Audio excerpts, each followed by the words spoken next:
En nombre del Padre, del Hijo y del Espíritu Santo. Amén.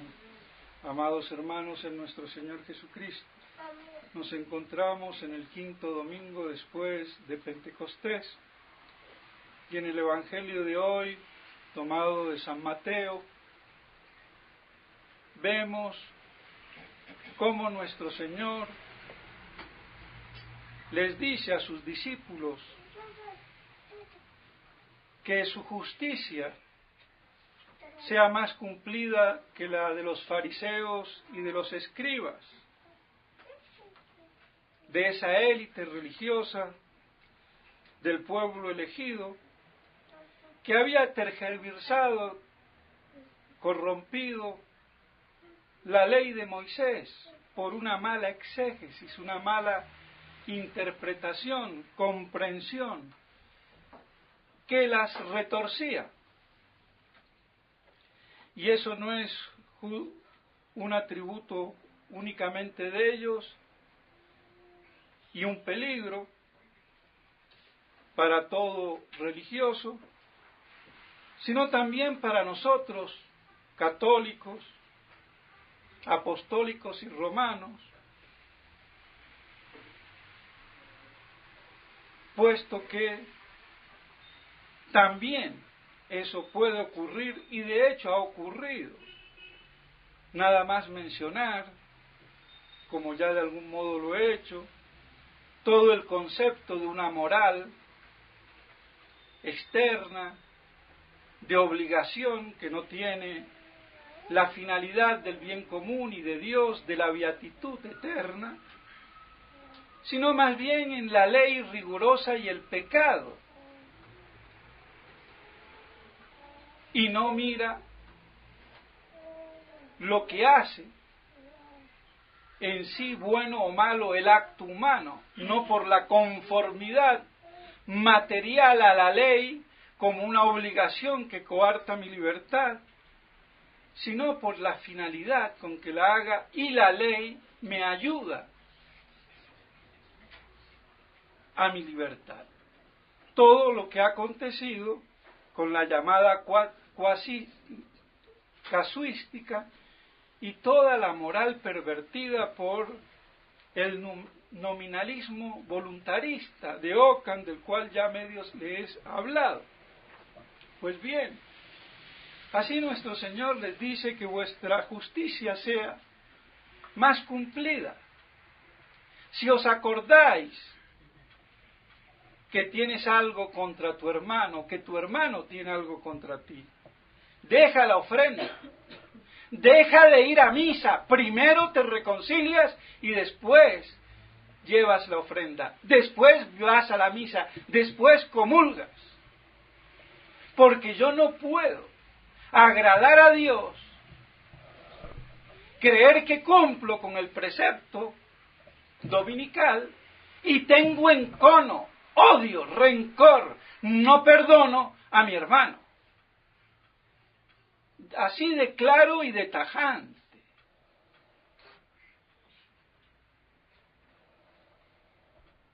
Así que cada uno de nosotros, mis estimados hermanos, tenerlo presente.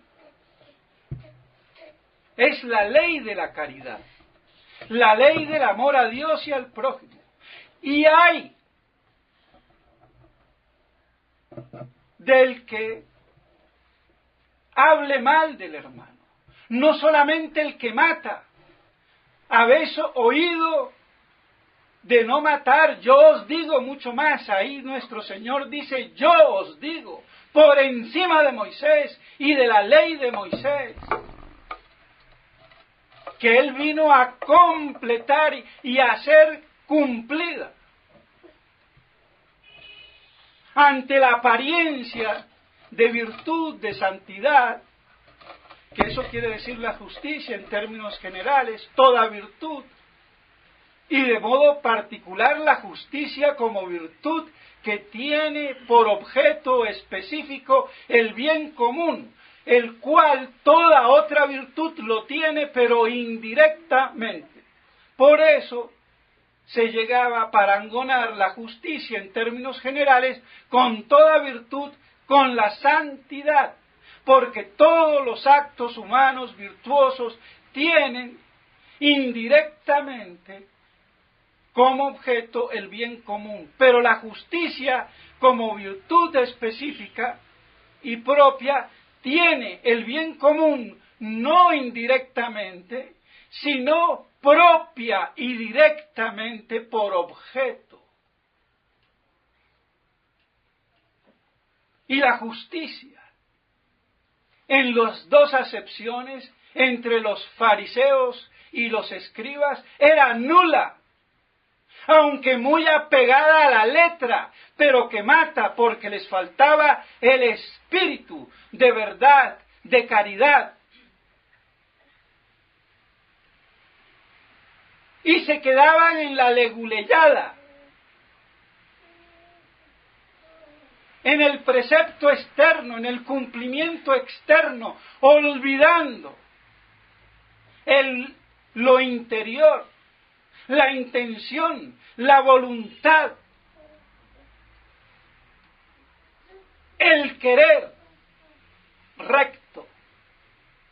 O sea que se quedaban con todo el aparato del follaje, sin la savia que nutre el árbol y a todo el follaje, con sus ramas y raíces.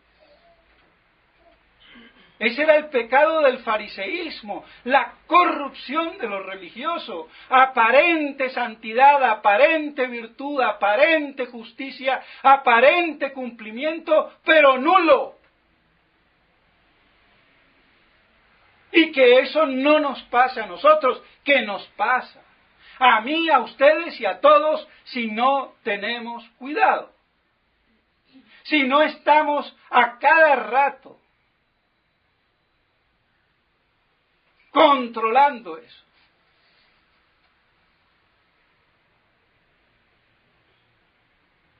No se va a misa para estar bien en sociedad, para que ese sea mi puesto con mi nombre, porque yo lo compré. O para que me vean el tocado, el peinado, el vestido, o que me vean oficialmente que soy muy religioso. Y así hoy, en medio de esta apostasía, yo sigo yendo a la iglesia oficial para quedar bien con el presidente y con Tutankamón y tu tía. Porque no quiero ser un paria. Ven las aplicaciones múltiples que hay. La religión no es una cuestión social, es una cuestión trascendental con Dios, que nutre a la sociedad. Pero no es un ágape social de buenas costumbres, porque es socialmente respetable, honroso y honoroso, sino porque está en relación con Dios, en primer lugar. Pero así el hombre es, que todo lo transforma, lo cambia, lo tergiversa, y nos volvemos fariseos tanto o más y peor que los judíos, y corrompemos la santa y sacrosanta religión y toda la moral y toda la virtud. Nada raro tiene que entonces Dios haya permitido que todo esto se derrumbe y a ver, que quede el oro puro. Y muy pocos, muy pocos. Esa es la realidad que nos toca vivir.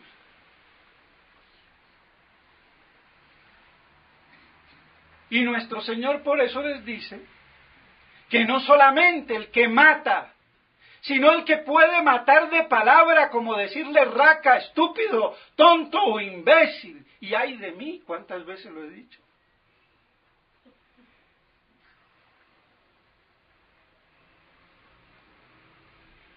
Ojo.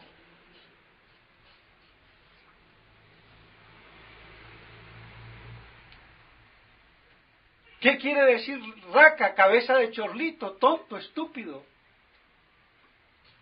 fatuo, necio. ¿Qué quiere decir?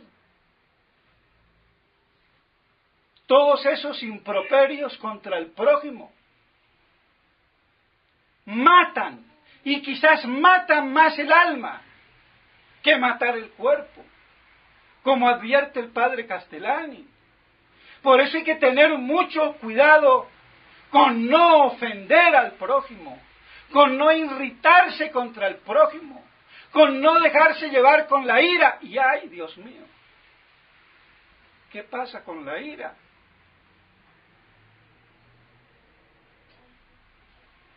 Porque está condenado al infierno. Pero aquí es donde hay que, como todo, la correcta interpretación, exégesis y equilibrio. Porque la única pasión de los 7 pecados capitales que se le atribuye a Dios es la ira. Y lo dice la misma epístola. Dios se vuelve iracundo, se irrita con el que obra mal. Ay, Dios mío, pero no me estás diciendo que no hay que airearse. Pasa lo mismo que con no matar, pero se entiende y sobreentiende y se debe de entender injustamente. Y lo mismo pasa con la ira, porque hay una santa ira, un santo celo apostólico. Y por eso es la única pasión que se le puede atribuir a Dios, como lo dice la epístola, en la cual está en completa consonancia con el Evangelio. Si bien lo miramos. Y Santo Tomás dice, la ira sin justa causa.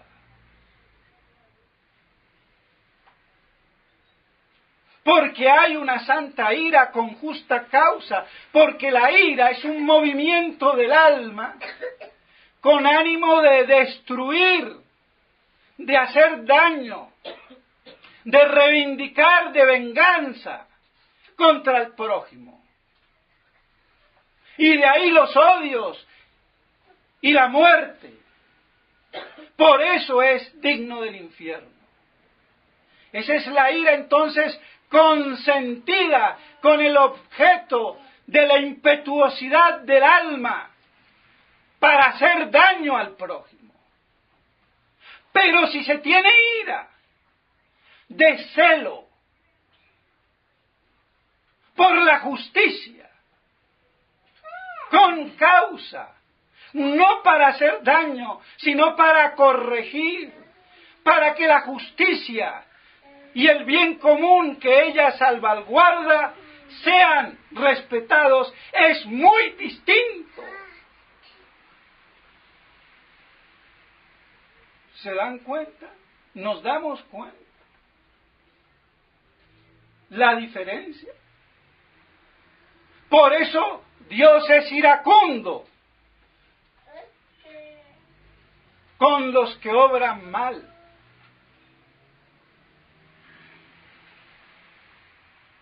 Entonces, la ira que procede de esa pasión para hacer daño y la ira que como pasión que es, pero no para hacer daño, sino para corregir, para hacer respetar el orden debido, para que la justicia impere.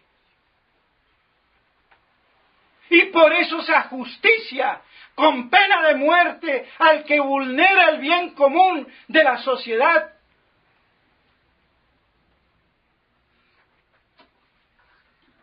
Y por eso yo me puedo defender en legítima defensa matando. Pero cuidado que lo hagan hoy porque van presos. Ahora los asesinos rebaja de pena. Pero el que quiere defender su vida, friéguese. Así son las leyes estúpidas de hoy. Ay, y dije estúpido. ¿Me voy a ir al infierno? No. Para que se corrijan. para que no se vulnere la justicia, para que se respete el orden. Es muy distinto. Aunque a veces también se mezcla un poco la otra cosa, pero bueno, esa es la miseria humana. Por eso no debe de haber odio del enemigo. Hay enemigos, lo dice la epístola. Bienaventurado el que, a pesar de ser buenito, hace el bien, obra bien, no mates con la lengua. Vean cómo lo dice la epístola. Y nuestro Señor, no le digas raca, ni fatuo, ni necio, en plena consonancia. Pero bienaventurado el que sufre por la justicia. Y es la máxima bienaventuranza, porque sufre por el bien común que la justicia propicia.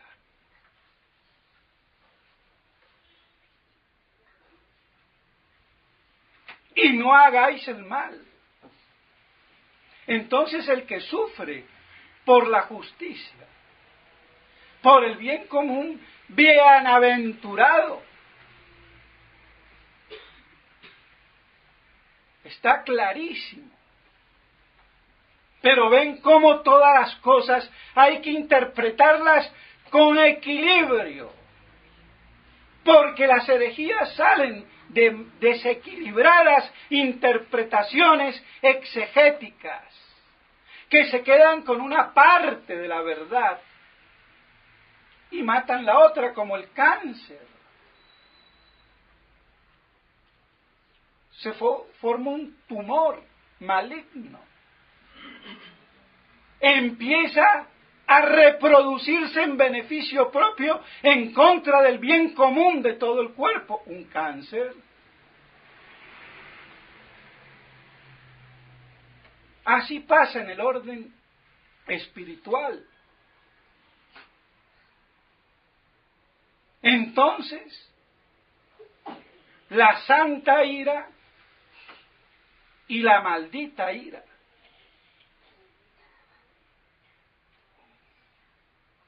La que es una pasión de dañar y la que es una pasión de preservar el orden, la justicia y el bien común.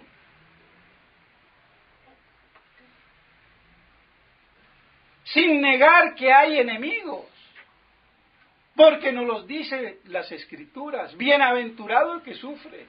Por eso la estupidez del papa bueno, tontuno, bonachón e imbécil sin ira, Juan 23. No hay enemigos. Claro, masón, ¿qué enemigos vas a tener? El buen masón tiene amigos al diablo, a los judíos y a todos los supósitos del mal. Hay enemigos. Y hay que amarlos. Y hay que combatirlos. Pero los hay. No digamos que no hay enemigos. Y el que dice que no hay enemigos no puede cumplir la ley de la caridad que nos dice: ama a tus amigos y a tus enemigos. Si no tiene enemigos, nada más ama a los amigos, y eso no vale de mucho, evangélicamente hablando. Como los tontunos, tirándoselas de santos humanistas, como la tortola Teresa de Calcuta.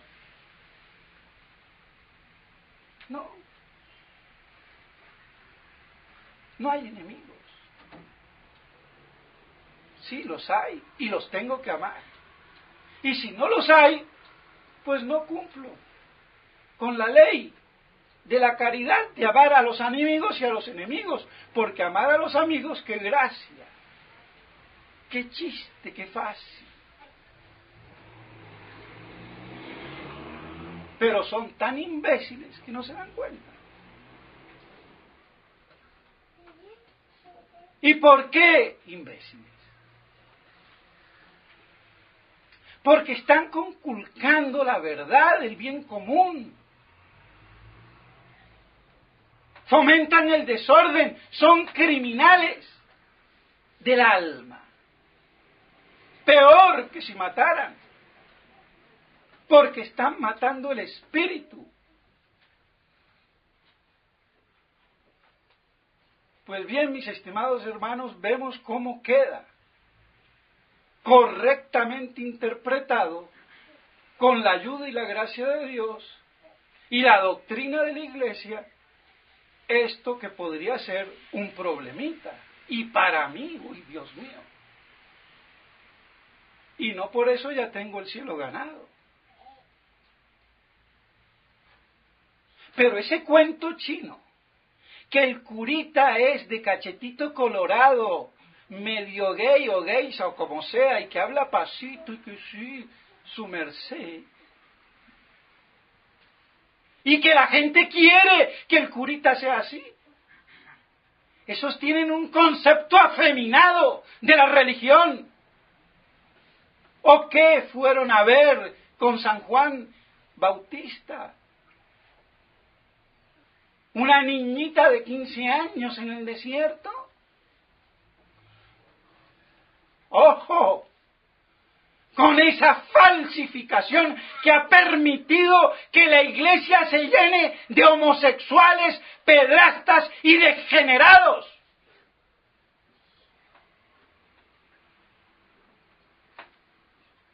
Porque si los fieles tuvieran la recta noción del sacerdocio santo, no aceptaría a esa partida de maricones, perdónenme.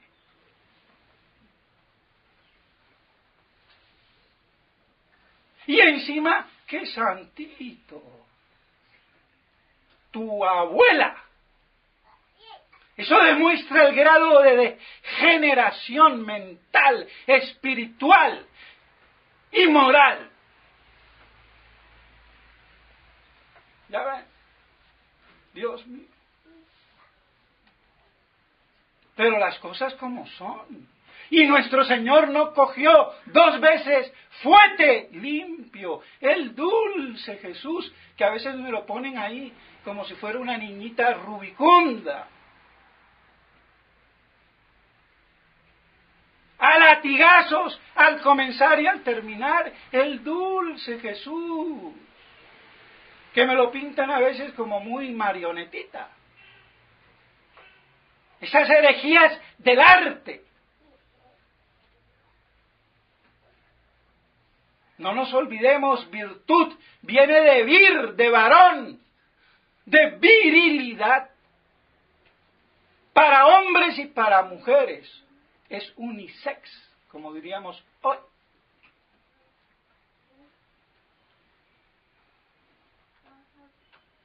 ¿De acuerdo? Entonces, por eso tenemos la gran Santa Teresa. A ver, mijita, tú eres muy santita, no tienes tentaciones. Pues no es normal que el diablo no te tiente, te voy a tentar yo. Claro. Porque la virtud se forja, se prueba, se consolida en la adversidad, en la tentación. Por eso se nos ha dejado el lastre de la triple concupiscencia. Como un factor de redención a través de la gracia.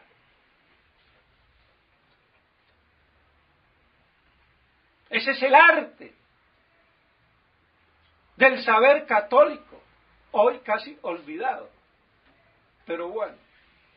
Y pues bien, mis estimados hermanos, ¿cuánto más no podríamos seguir diciendo? Pero no me quiero alargar. Y hasta aún terminaría aquí. Pero, como los avatares de la hora presente obligan a estar alertas, porque hay muchas confusiones basadas en apariciones venerables como Fátima.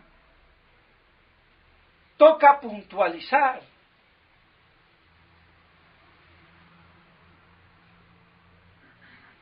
En el último eleison, el de ayer, está prácticamente, podríamos decir, muy bien, apóstatas. Dice Monseñor. Espero que en el domingo que venga no diga legítimos, para que no se contradiga. Pero en el anterior, del sábado pasado,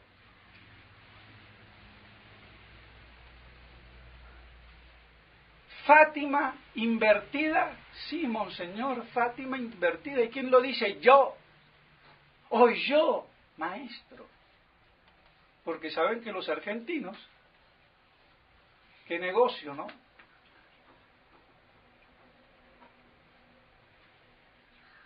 El orgullo por delante para que el burro no se espante, pero ¿qué vamos a hacer? Las cosas así son. Sin ofender a nadie, por supuesto. La consagración de Rusia no es necesaria, aunque sea tardía. Y después no tenemos derecho a hacer novelitas, porque son novelitas. Sí, claro, como está en la casa de Dickens, bueno, que haga novelas, pero no que me diga que eso es Fátima, por Dios. Mis estimados hermanos, hay que tener claro todo lo relacionado con Rusia, incluida la consagración. Está dentro del orden de los males y castigos materiales. Incluso una hipotética tercera o enésima guerra mundial. Matanzas, crímenes, sangre. Todo eso es del orden de los castigos y males materiales. Pero hay en Fátima los males espirituales que son peores. Y es la pérdida de la fe, la apostasía. Y eso ya no es un problema de Rusia, ni de la consagración de Rusia. Por favor, no seamos tontos, ni imbéciles, por Dios. ¿Queda claro o no queda claro? Sin sumarle si la consagración se hace bien, si se hizo mal, si se hizo a medias, si se hizo tardíamente o lo que fuera. Todo. Y aún bien hecho, supongamos. Lo relacionado con la consagración y con Rusia es del orden de los castigos y males materiales.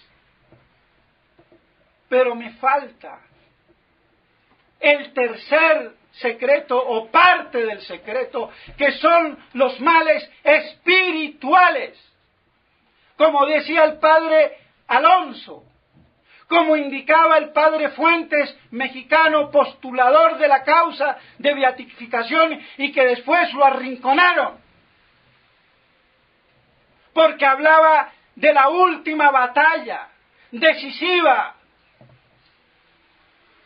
y no de la batalla con Rusia, ni con el comunismo, sino la batalla apocalíptica contra Satanás y sus supósitos en esta tierra.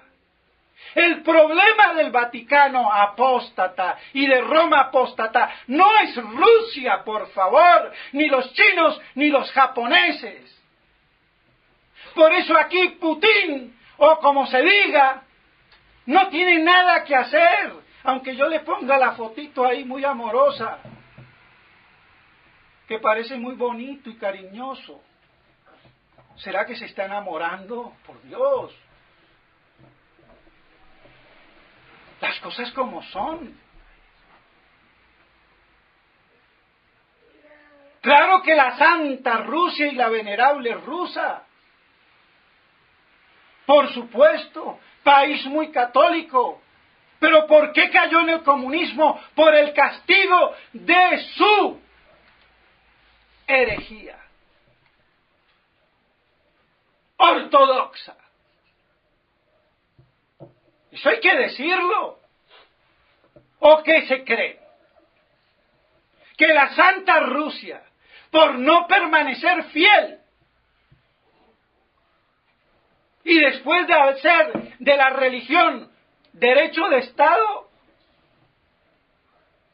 al estilo más judaico, ¿qué quieren? Comunismo, les cayó. Y por eso el pobre pueblo ruso, lo que le pasó. Pero no hagamos de Fátima un mito rusoniano o rusiniano o como se diga, o moscovita. Por Dios. Son problemas de orden material, no espiritual. La apostasía de Roma, el Concilio Vaticano de Roma, no es Rusia la culpable. Esa es la culpa de adentro, no de afuera. No le echemos la culpa al vecino. Entonces, por favor, que los Eleison tengan piedad de la verdad, que no se tergiverse. Ahora, con mucho gusto, Monseñor, si quiere cátedra se la doy, se la estoy dando, pero si la quiere más, con mucho gusto. Y nos tomamos un vino, un tinto o un té. Pero dejemos de hacer novelitas, de hacer mitología, de ponderar fuera del contexto y del texto las cosas.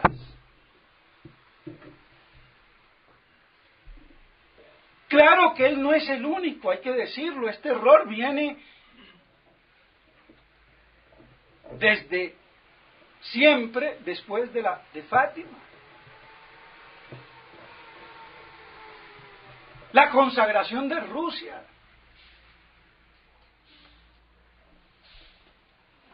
Pero no, Rusia no me va a impedir la apostasía apocalíptica. Es otro orden. No nos damos cuenta.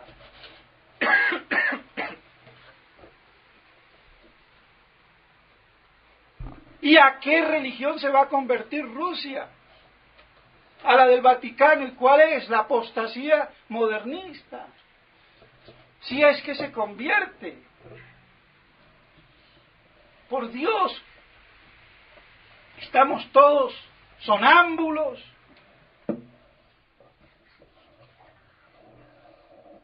Entonces, mis estimados hermanos, queda claro, no confundamos los parámetros. El problema de Rusia, los males de Rusia y las guerras que procuraría Rusia y las persecuciones que procuró Rusia a la Iglesia y al papado, no son la herejía de la apostasía del Vaticano II, por Dios. Pudieron ser un factor de impulsión, pero no la médula espinal, por Dios. Así que Rusia se convierte y el Papa y todos los obispos herejes de la pseudo iglesia, sinagoga de Satanás, iglesia del anticristo, va a ser la iglesia de Cristo, por la acción de Rusia. Son dos órdenes distintos. A ver si lo captamos, si es que hay inteligencias. Entonces, por favor, que le digan a Monseñor que mire lo que dice. Y si quiere hacer novelas o telenovelas a lo Dickens o del que sea, que la haga. Está en su derecho, pero no que me diga que es Fátima, que es del cielo. Que si no pasa eso, Dios, nuestro Señor, nos estaría engañando y haciendo mentir o engañando a su madre. Por Dios. Dejémonos de eso, ese espíritu estrambótico, inglés, británico. Ya no son los tiempos de Lady Godiva.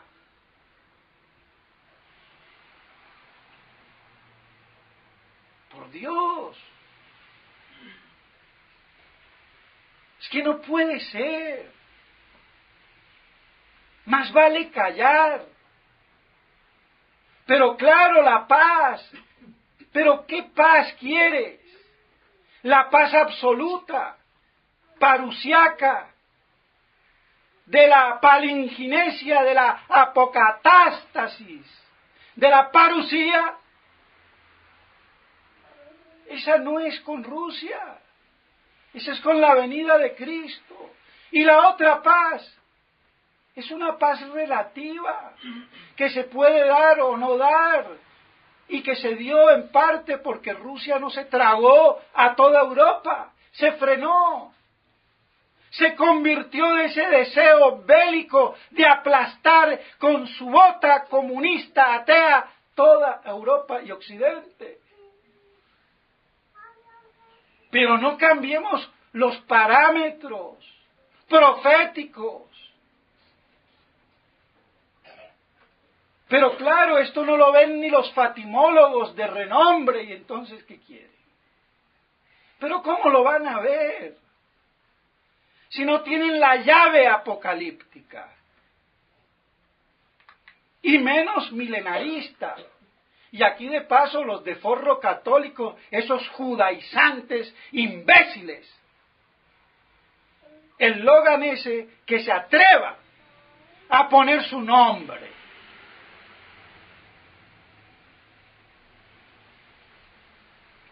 Que ponga el nombre, si es tan macho.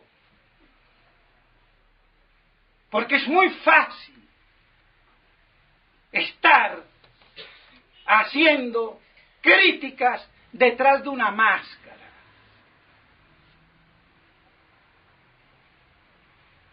Es muy fácil. El cobarde.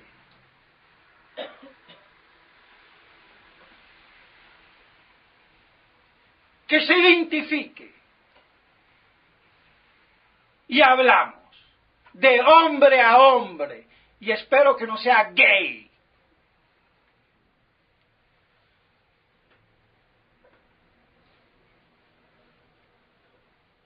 Refutando al padre Castellani, al padre Lacunza. ¿Qué sabe el chipiricuatro ese? ¿Qué viene a hablar? ¿Qué espíritu tiene? Judío, por muy católico que se diga. Ataca a Monseñor Lefebvre y a la fraternidad, no digo la de ahora, sino de siempre. ¿Qué posición plantea él? ¿O ellos? ¿Y quién los subvenciona? Y toda esa gente tonta que está escuchando a gente sin nombre ni apellido. Así es muy fácil por internet. Las cosas valen si se pone el nombre, que es la principal fuente. Además de lo que se diga y que se cita y que se comprueba con documentos.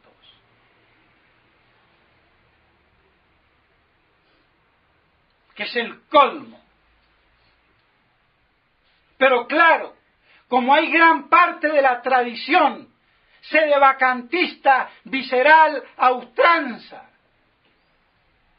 que hacen un dogma y no una conclusión teológica cierta cuatsapientes, claro, ahí sí se aunan todos. Pero contra todos esos, sin nombrarlo, si quieren plantear la guerra con nombre y apellido, vamos de frente, porque aquí hay torero y no de medio lado. Con nombre y apellido, de obispos y sacerdotes que conozco personalmente. Así que sé de qué toro estoy hablando.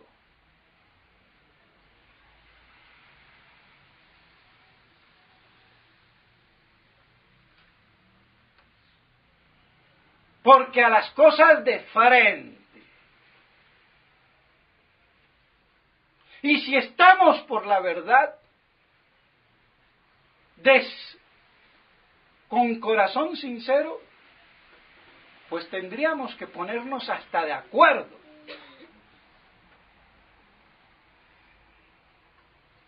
Pero a ellos les hiere que yo haya dicho que Pío XII en la encíclica Humani Generis dijo una cuasi, o sin el cuasi, herejía. Y sí, porque las encíclicas no son ipso facto infalibles. El derecho canónico dice muy claro, todo dogma solemnemente declarado tiene que ser explícito. Si hay dudas, no es dogma. Y en una encíclica no todo es dogma, sino lo definido. Y en el modo que se defina, que puede ser ex cátedra del Papa solo, o puede ser magisterio universal ordinario, o puede ser magisterio extraordinario, universal de la Iglesia. Pero les choca porque, claro, como el Papa es Dios en persona, pues ni se lo toque.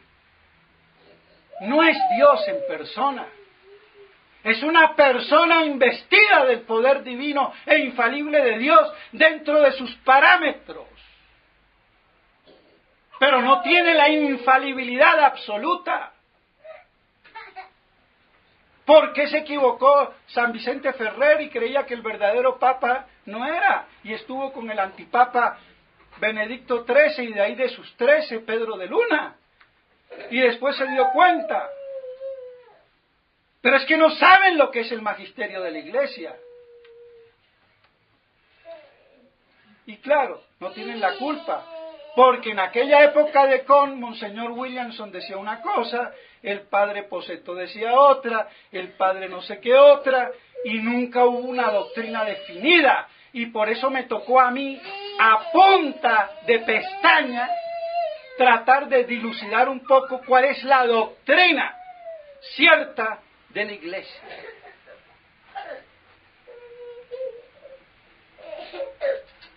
Pero no puede ser que no me digan que no va en contra Pío XII cuando dice es lícito que los científicos investiguen la procedencia del hombre de una materia orgánica viva, es decir, un mico, un mono, una ameba o una cabra. Y eso no me lo dicen las Escrituras, me dice limo de la tierra, barro. Es materia inorgánica. Ahora, si tiene un problema de geología, pero hay que también distinguir. Yo no puedo decir es lícito investigar. ¿Buscando qué? La verdad. ¿Cómo voy a buscar la verdad en lo que es erróneo? ¿O no venimos del barro al cual revertirás? No me dice te vas a volver un chimpancé y vas a estar en el zoológico ahí comiéndote una banana o guineo. Pedazo de